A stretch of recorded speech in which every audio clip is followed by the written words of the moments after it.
Bonjour à tous. Donc c'est vrai, je suis œnologue de formation et c'est ce qui m'a amené à m'intéresser spécifiquement aux relations qui existent entre les paramètres climatiques, les paramètres physiologiques de la plante et les paramètres du fruit. Et c'est dans ce contexte que je vais essayer de situer les résultats que je vais partager avec vous en ce qui concerne le suivi assez fin de la consommation hydrique de la vigne, c'est-à-dire de la transpiration. Donc, voilà un petit peu le plan que je vais m'attacher à suivre pendant cette présentation. Donc, je vais d'abord donner le contexte de ce qui m'a amené à m'intéresser à ce sujet, pour donner quelques perspectives. Ensuite, je vais introduire le concept du flux de sève et définir en quoi il peut être utilisé pour améliorer la précision dans la définition des seuils d'irrigation. Et à partir du moment où on arrive à définir un seuil d'irrigation, ce qui importe, c'est de définir la fréquence de l'irrigation. Donc je vais terminer en partageant avec vous quelques considérations sur l'effet que différents intervalles entre les irrigations peut avoir sur les économies d'eau d'une part, et d'autre part les performances du vignoble, rendement et composition du fruit. Donc, historiquement, quand je travaillais en Californie, on m'avait demandé de gérer des expérimentations sur l'irrigation avec deux objectifs en tête. Tout d'abord, évaluer la pertinence de modèles de bilan hydrique. Donc, j'étais financé par les vignobles de Mondavi et j'ai pu comparer côte à côte deux types de bilans hydriques, ceux qui étaient proposés par la NASA et l'Université de Berkeley d'une part, et ceux qui venaient du LEPS et qui avaient été conçus par Éric Lebon sur des vignobles exposés à de hautes températures et à des stress en eau assez forts, donc qui préfiguraient en fait ce qu'on est en train d'observer aujourd'hui en Europe. Et pour effectuer des calibrations afin de vraiment tester ces modèles, on est allé assez loin. On a vraiment analysé la réserve hydrique du sol avec des analyses poussées de la texture sur différents horizons. On a fait des profils racinaires en calculant la taille et la proportion des racines, pour ensuite combiner ça avec des mesures assez poussées de surface foliaire en utilisant différentes technologies et valider les variations de l'état hydrique en fonction des sorties du modèle à partir de mesures qui classiquement étaient des mesures de potentiel foliaire, de potentiel de tige, des conductances stomatiques et même un peu plus poussées, je vais en parler rapidement. Le deuxième objectif, c'était d'utiliser ces expérimentations que je mettais en place pour évaluer la fiabilité de l'utilisation du potentiel foliaire ou du potentiel de tige comme une méthode qui permettait de déclencher des seuils d'irrigation en fonction d'un paramètre qui était intrinsèque à la plante. Donc, rapidement, le principe de ces mesures et de cette expérimentation consistait à prendre un bloc. Donc, il n'y a jamais un bloc homogène, mais ça, c'est pas très grave parce que à travers des mesures aériennes ou à travers des mesures de physiocap, on arrive à gérer la structure spatiale du vignoble, à la représenter et à disposer, en fonction de la variation spatiale de la vigueur, des points d'échantillonnage qui vont refléter l'effet de la vigueur en réponse à un traitement donné. Donc vous voyez ici, à gauche, on a appliqué une irrigation hebdomadaire, ce qui était assez traditionnel, et on a des points de mesure qui permettent de mitiger les résultats en fonction de la vigueur intrinsèque de chaque point. Et puis en bleu, vous voyez là où on a développé des traitements qui, pour un seuil donné de potentiel de tige, amenaient au déclenchement d'une irrigation. Et en fait, les résultats sont les suivants. En termes de performance du modèle de bilan hydrique, ce qu'on a observé, c'est que la performance est améliorée lorsque les intervalles entre les irrigations sont étirés. Et je vais terminer à la fin de cette présentation avec quelques hypothèses pour expliquer pourquoi le fonctionnement est mieux compris lorsqu'il y a des périodes de sécheresse modérée entre deux irrigations. En revanche, la performance des modèles de bilan hydrique a très fortement dégradé après la véraison. Et puis, dès qu'on a des déficits en eau dans l'atmosphère qui sont marqués. Alors, j'en profite pour parler du déficit en pression de vapeur d'eau, puisque c'est en fait fondamentalement la notion qui, je pense, aujourd'hui est sous-estimée. Le déficit en vapeur d'eau, c'est une façon de mesurer le pouvoir desséchant de l'air. Et en fait, on le mesure, c'est homogène à une pression, donc c'est exprimé en kilopascal. Et c'est la pression qu'il faut appliquer à une unité de volume d'air, imaginez 1 mètre cube d'air, pour voir apparaître, en le comprimant, ce volume d'air, la première goutte d'eau liquide. Donc plus le déficit en pression de vapeur d'eau est élevé, c'est-à-dire plus cette valeur en kilopascal est élevée, plus l'air est desséchant. Et en fait, on va voir que la plante est à la fois sensible au dessèchement en eau du sol, mais très sensible au dessèchement en eau de l'air.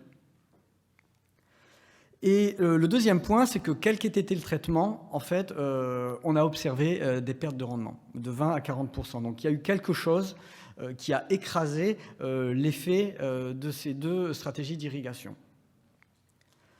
On a observé des chargements en sucre qui étaient perturbés.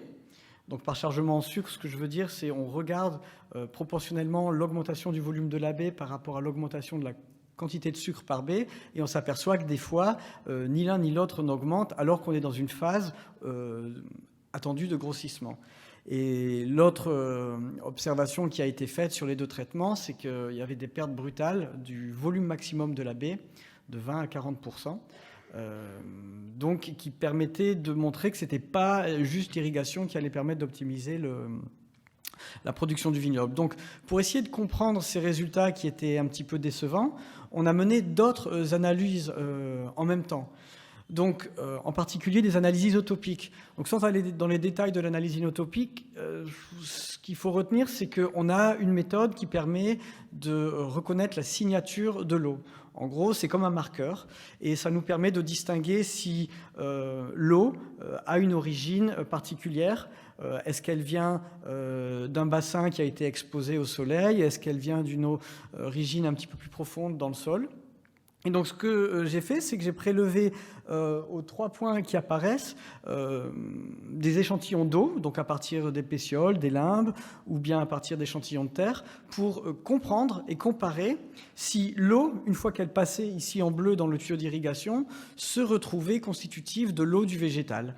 Et en fait, la grande surprise, c'est que non, on s'est aperçu que l'eau d'irrigation ne correspondait pas, n'avait pas la même signature isotopique que l'eau qu'on retrouvait dans le végétal. Donc ça a été la première indication qu'en fait, l'irrigation, elle n'est pas aussi efficace que ce qu'on pense, et que quand on met de l'eau dans le sol, eh ben, c'est pas dit que la plante va l'absorber.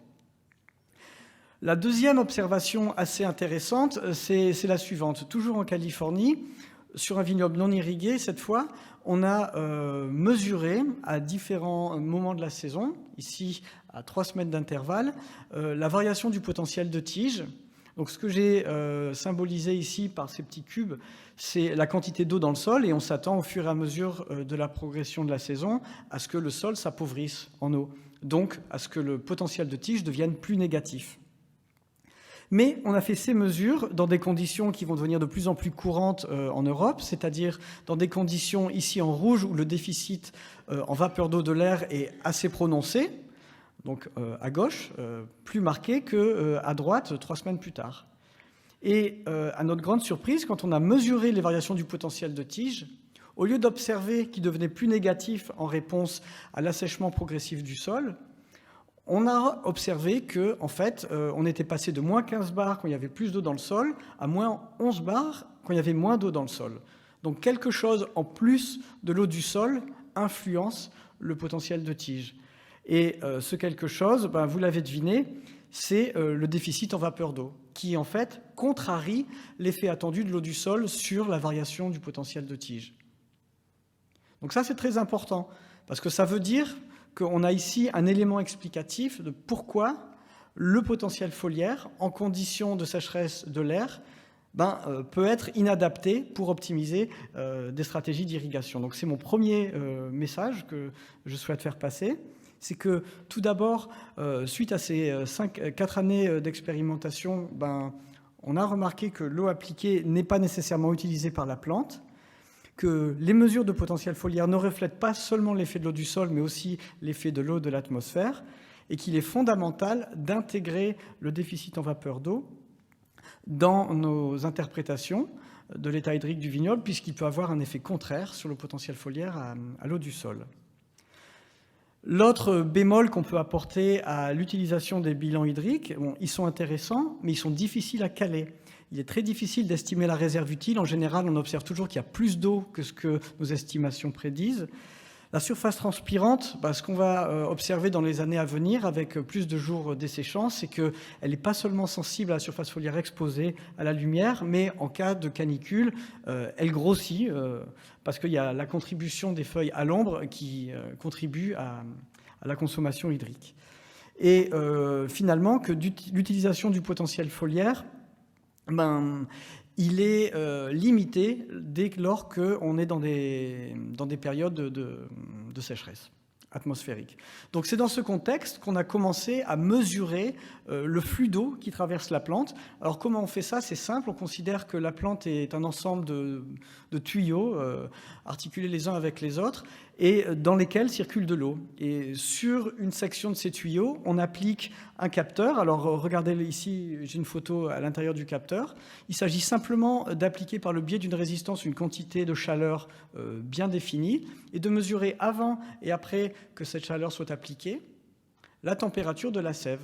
Ensuite, il suffit simplement de mesurer la quantité de chaleur qui a été transportée d'un point A à un point B pour la convertir en la quantité de chaleur nécessaire pour que cette chaleur circule dans la plante. Et c'est comme ça qu'on peut mesurer en temps réel, en continu, la quantité d'eau qui quitte la plante.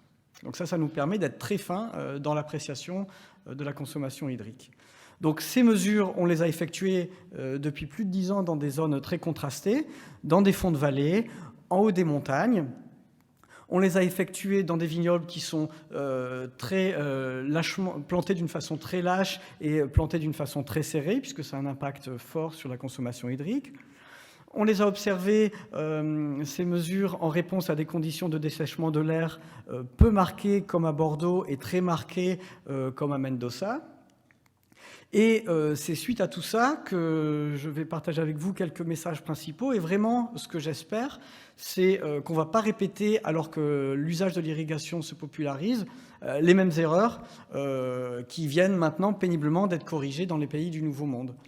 Donc, ce que j'ai en tête, c'est est-ce qu'il faut écouter ce qu'on nous dit d'irriguer tout le temps dès qu'on flippe un peu et qu'on voit qu'il fait sec, ou est-ce qu'on peut se modérer un petit peu et profiter de la connaissance qui est déjà existante? Donc tout d'abord, ce qu'il faut comprendre, c'est qu'en vert, ce que vous voyez, c'est la demande climatique horaire au cours d'une journée d'été.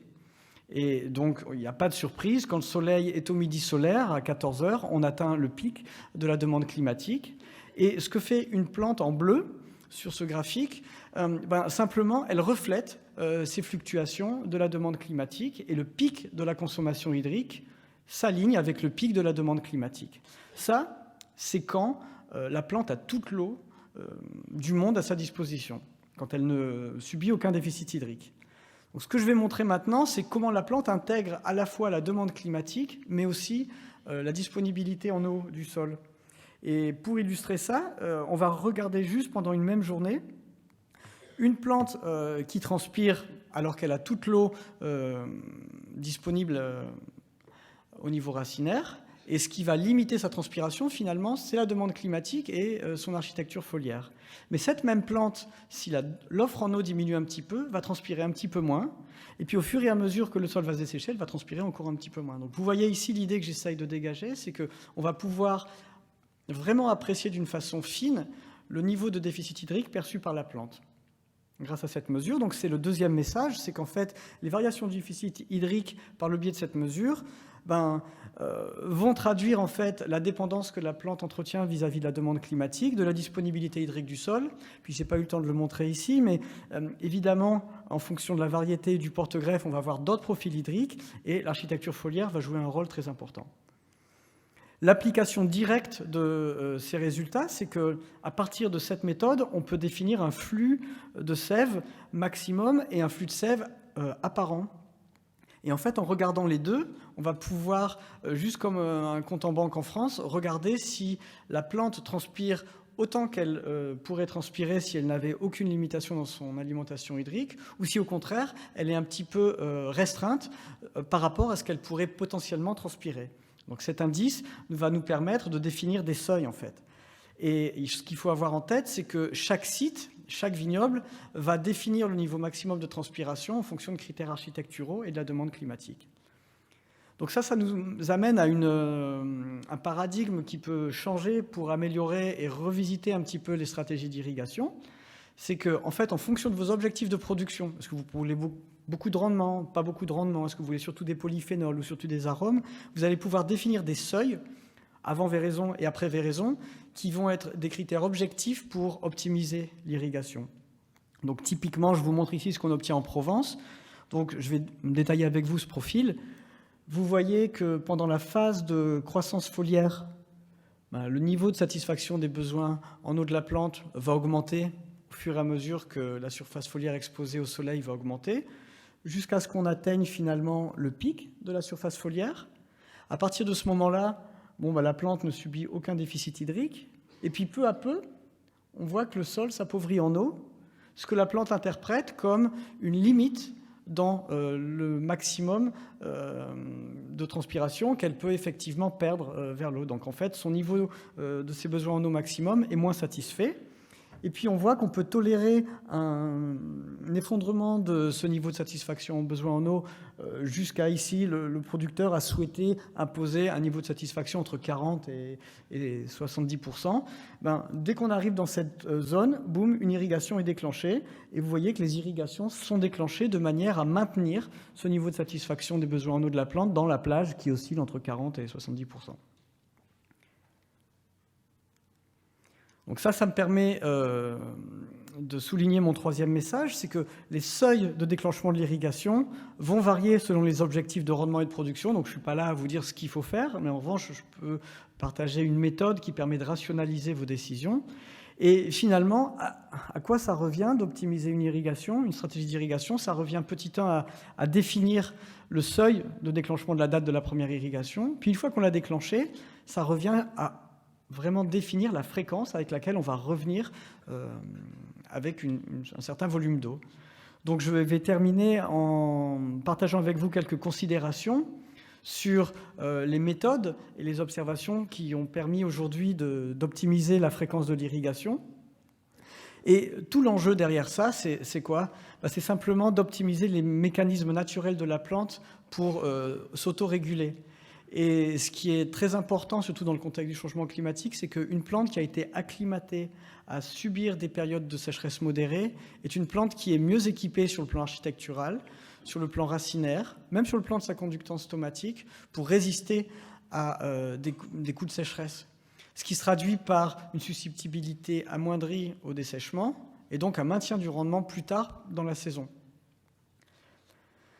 D'où vient en pratique tout ce que je viens de vous dire? Il vient de ce constat suivant. Ce que vous voyez ici, c'est en juillet, sur une période de 12 jours, une plante qui transpire en réponse à une irrigation de 18 mm qui est appliquée ici. Et donc vous voyez que la plante arrive au moment de l'irrigation avec un niveau de déficit hydrique relativement modéré, et qu'en réponse à l'irrigation, il lui faut 4 jours pour atteindre son pic de transpiration maximum.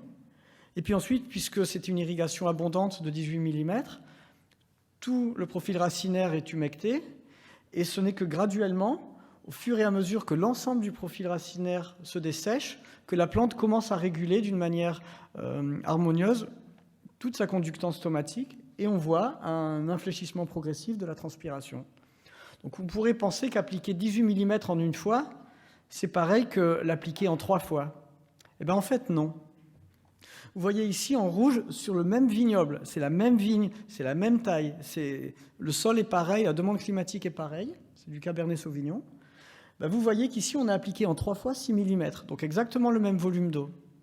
Mais ce qui est intéressant de noter, c'est que ces petits apports ont tendance à rapprocher le moment où la plante atteint son pic de transpiration, mais surtout ce qui est remarquable, c'est que la pente avec laquelle le niveau de satisfaction des besoins hydriques diminue est beaucoup plus marqué. Donc en fait, ce qu'il faut retenir, c'est qu'avec des petites irrigations, on a des variations beaucoup plus brutales de la consommation hydrique et donc du niveau de satisfaction des besoins en eau de la plante. Non seulement ça, mais vous voyez qu'au bout de 13 jours, alors qu'on a appliqué en rouge la même quantité d'eau, on a une plante qui transpire 2 fois moins. Et donc en fait, avec des fréquences rapprochées d'irrigation, on assèche plus la plante. La plante devient un peu comme un junkie, elle devient plus dépendante de la prochaine injection.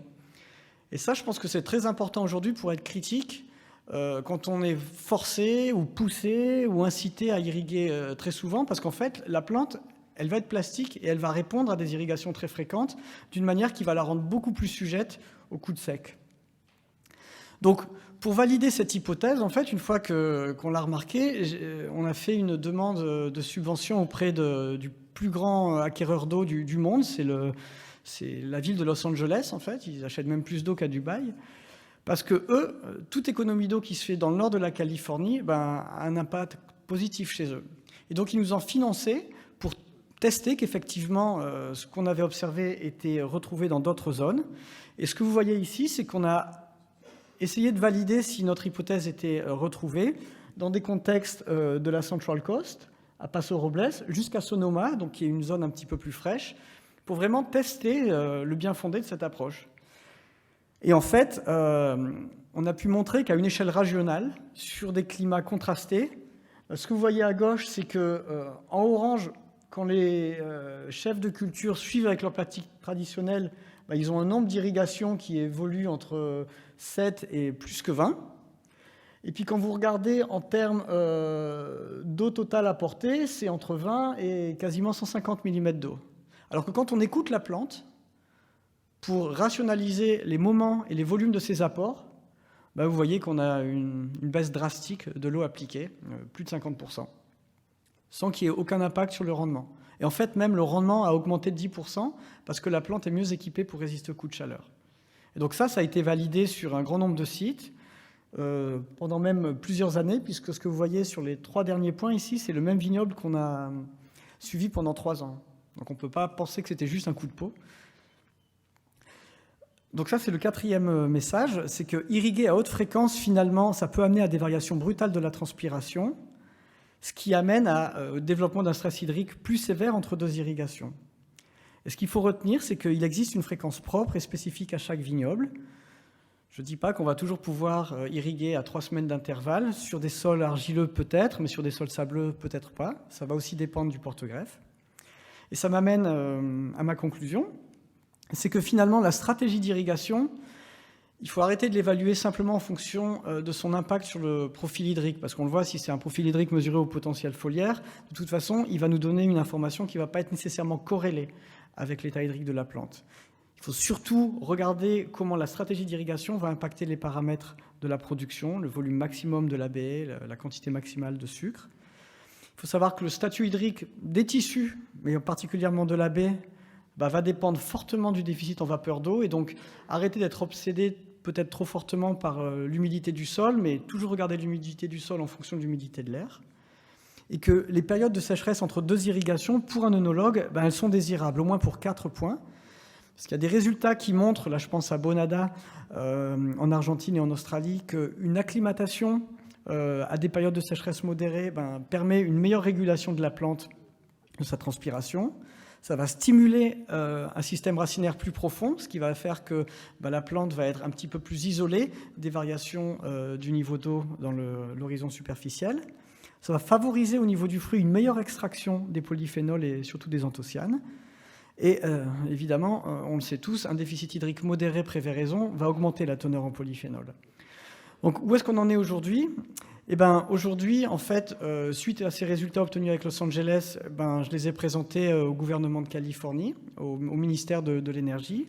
Et donc ça nous a permis de maintenant tester sur des grandes surfaces, plus de 150 hectares, on va pouvoir faire des économies d'eau et des économies d'énergie. Donc on a plus d'1 million de dollars qui nous a été donné pour déployer cette expérimentation à grande échelle. Les résultats sont très encourageants puisqu'on économise entre 30 et 50% d'eau systématiquement. Et l'idée, en fait, à terme, ça va être, en tout cas pour la viticulture, mais on pense s'étaler ça à l'amande, enfin à d'autres cultures, en tout cas sur la viticulture, de définir des seuils d'irrigation qui respectent la plante au lieu de venir avec des modèles atmosphériques. Et à partir du moment où on a validé que les seuils d'irrigation ne dégradent ni le rendement ni la composition du fruit, adapter et extrapoler ces seuils d'irrigation via la combinaison avec des images aériennes ou avec des méthodes atmosphériques à l'ensemble du vignoble. Donc, je vous remercie.